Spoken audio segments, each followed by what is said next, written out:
Indian parliament میں پاکستان میں minorities کے حوالے سے بحث ہوئی اور external affairs minister doctor J Shankar نے مائنورٹی ایٹروسٹیز کا ذکر کرتے ہوئے کہا کہ پاکستان کا فینیٹیکل اور بگٹڈ مائنڈ سیٹ ہے.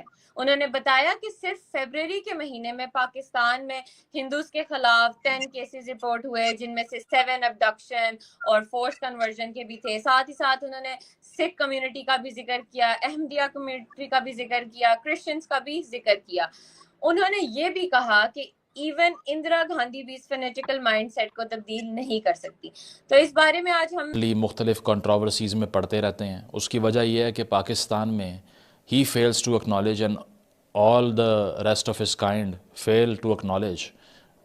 دہشت گردی کے خلاف زیرو ٹالرنس پالیسی، حکومت کے بڑے فیصلے کر لیے. جعفر ایکسپریس کے حملہ آوروں کو دنیا کے سامنے بے نقاب کرنے میں کوئی کسر نہیں چھوڑی جائے گی.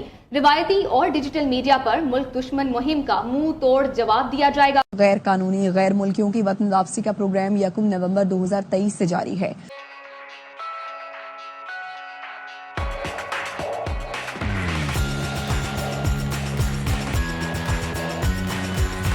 یہ ہے کہ انڈین لیڈرشپ جو ہے وہ کنٹینیوسلی پاکستان کے بارے میں بات کرتے ہیں. وہ بات کرتے ہیں پاکستان کی مائنورٹیز کے حوالے سے، وہ بات کرتے ہیں جی کہ آپ کے ملک کے اندر سکھوں سے، ہندوؤں سے، اس کے بعد احمدیہ سے اور بہت سارے جو مائنورٹیز ہیں ان کے ساتھ زیادتی ظلم ہو رہا ہے اور لوگوں کو کنورٹ کیا جا رہا ہے. اچھا، یہ جو کنورژن والا سینیریو ہے اس میں تو بہت ساری رپورٹس ایسی آئی ہیں جس میں یہ سٹوریز ٹھیک ہیں کہ کنورژنز جو ہیں وہ غیر ضروری، ان ایتھیکلی اور ایون کہ ریلیجس اپریٹس کے تحت بھی نہیں کی جا رہی. ایسے سوشو اکنامک یا کلچرل انوائرمنٹ کریٹ کر دیا جاتا ہے کہ لوگ جو ہیں وہ کنورٹ ہو جاتے ہیں فرام ڈفرینٹ، وہ ہندو ہوں، وہ عیسائی ہوں. لیکن دس کوشچن کہ پاکستان کے بارے میں یہ کہنا کہ they have a fanatic mind set, ٹھیک ہے جی، fanatical and bigoted mind set, یہ بہت بڑی بات ہے اور بہت بڑی ٹرم ہے. اور یہ بات انڈیا کی پارلیمنٹ میں ہوئی ہے، یہ بات انڈیا کی پارلیمنٹ میں ہوئی ہے.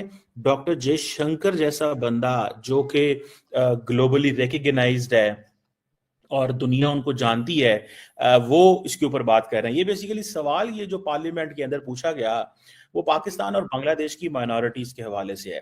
اب دیکھیں یہ بیسیکلی انڈیا کی ایک اگریسو اپروچ ہے، ذرا اس کو تھوڑا سمجھیے گا، ٹھیک ہے جی. اگریسو اپروچ کیا ہوتا ہے؟ اگریسو اپروچ یہ ہوتی ہے کہ آپ جو گیند ہے وہ اپنی، وہ جسے کہتے ہیں نا فٹ بال کے اندر یا ہاکی کے اندر ایک آپ کی سائیڈ ہوتی ہے، ایک اپوزٹ سائیڈ ہوتی ہے، تو آپ اپنی ڈی سے گیند جو ہے وہ دوسرے کی ڈی میں رکھتے ہیں and you keep them all the time defensive. So India نے ایک نئی اپروچ پاکستان کے بارے میں اڈاپٹ کی ہے کہ آپ ایگریسولی پاکستان کو بیک فٹ پہ کریں. کس طرح کہ جی آپ کی مائنورٹیز جو ہیں وہ ہیں. اب یہ ڈیبیٹ کیسے شروع ہوئی؟ یہ ڈیبیٹ بڑی انٹرسٹنگ ہے. آج سے کچھ سال پہلے امت شاہ صاحب، بھارت کے جو منسٹر فار جو ہیں وہ ہیں، کیا نام ہے اس کا، ہوم منسٹر ہیں، انہوں نے یہ پارلیمنٹ کے اندر یہ کہا کہ یہ بیسیکلی انہوں نے بحث کی پارلیمنٹ کے اندر. آئی ریمبر بیک ان 2019، سو ابھی کی بات نہیں، پرانی بات ہے.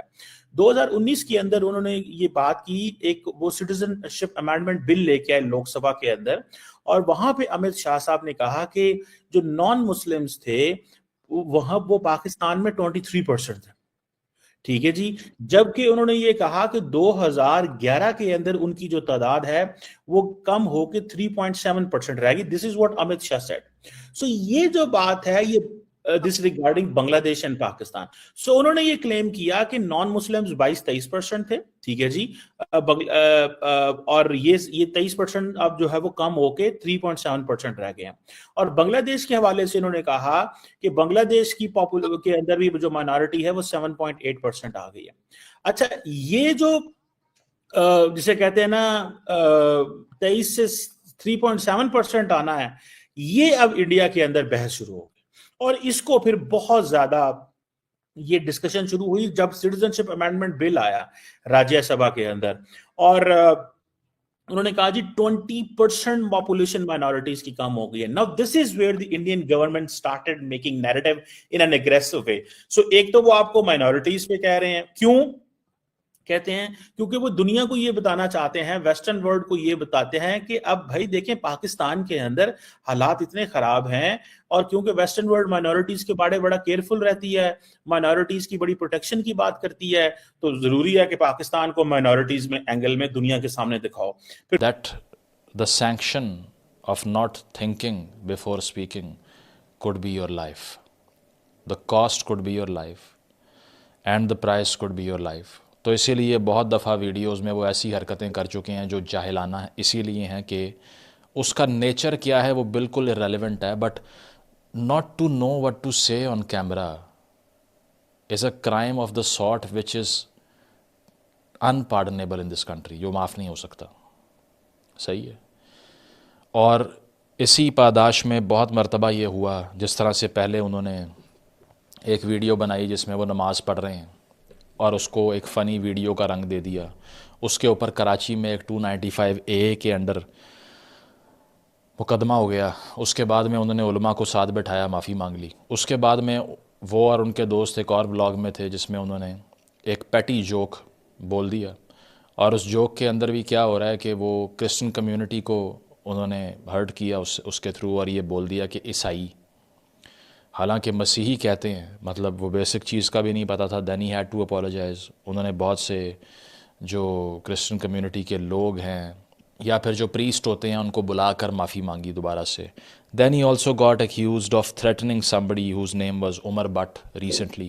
تو یہ پاکستان کے اندر ایک سوسائٹی کا انالیسس کیے بغیر کیمرے پہ آ کے ابرپٹ فیم حاصل کرنے کے بعد being unable to handle that fame is absolutely deadly. Number 1 تو ایسا تو ہے ہی نہیں کہ یہاں پر جو میں بتانے لگا ہوں آپ کو اس میں یہ کہوں کہ he is not guilty of anything. He is guilty of the biggest crime ever living in an authoritarian state like Pakistan, and that crime is being stupid, because stupidity کی کوئی معافی نہیں ملتی. ٹھیک ہے, تو اسٹوپیڈٹی وہ کرتے رہتے ہیں, اور ایک اور اسٹوپیڈٹی ان کی طرف سے کی گئی. ہوا یہ کہ ایک پرفیوم لانچ کیا جناب نے, اور اس پرفیوم کا نام رکھا 295, اور اپنے ہی ایک ولاگ سے. اب آپ دیکھیے نا, یا تو آپ کسی انٹرویو پہ جائیں یا کوئی آپ کو سڑک پر چلتے ہوئے سوال کر لے یا آپ کی کوئی چیٹ لیک ہو جائے, تو پھر تو سمجھ آتی ہے کہ you were talking about something like this very comfortably, and it somehow got leak to people, to audiences, to masses. اپنے ہی ولاگ میں جو کہ ڈیلی ولاگنگ ہوتی ہے, ٹھیک ہے, اس میں کیا ایکسپلین کر رہے ہیں کہ میرے استاد کے اوپر بھی 295 لگی تھی. یہ آ گیا 295 مینز, یہ آ گیا 295 وومینز. کا کیا کھوپڑی ہے اس کی, کیا کھوپڑی اس کی, اللہ کی قسم میں مذاق نہیں کر رہا. جیڑی دفعیں لگی ہیں اوندا ہی لاؤنڈ کرتا ہے. نہیں, وہ پھر میرے استاد پہ بھی وہ دفعہ لگی تھی, میرے پہ بھی وہ دفعہ لگی. میرے استاد کے سر پہ بھی تھی 295, میرے سر پہ 2 ہیں, 295A 295C. جو ہمارا آج پرفیوم لانچ ہونے جا رہا ہے اس کا نام بھی 295 ہی ہے, لیڈیز کا بھی ہے اور جینٹس کا بھی ہے. اب استاد کس کو کہہ رہے ہیں؟ Sidhu Moose Wala, who's the Indian Punjabi singer, got killed in India a few years ago by the criminal gang or whatsoever. تو انہوں نے کہا کہ چونکہ اس کے اوپر بھی 295 لگی تھی اور میرے اوپر بھی 295 لگی تھی, اب 295A اور 295C لگی تھی. رجب بٹ نے یہ کہا کہ میرے اوپر لگی تھی, تو اسی وجہ سے میں نے پرفیوم کا نام بھی یہی رکھ دیا اور اس کو پھر اپلوڈ کر دیا, اور اس کے بعد میں اٹ گاٹ وائرل. اب اس میں he himself was wrong about himself as well because he was never accused of 295C. 295A کا ایک مقدمہ ان کے اوپر ہوا تھا کراچی میں,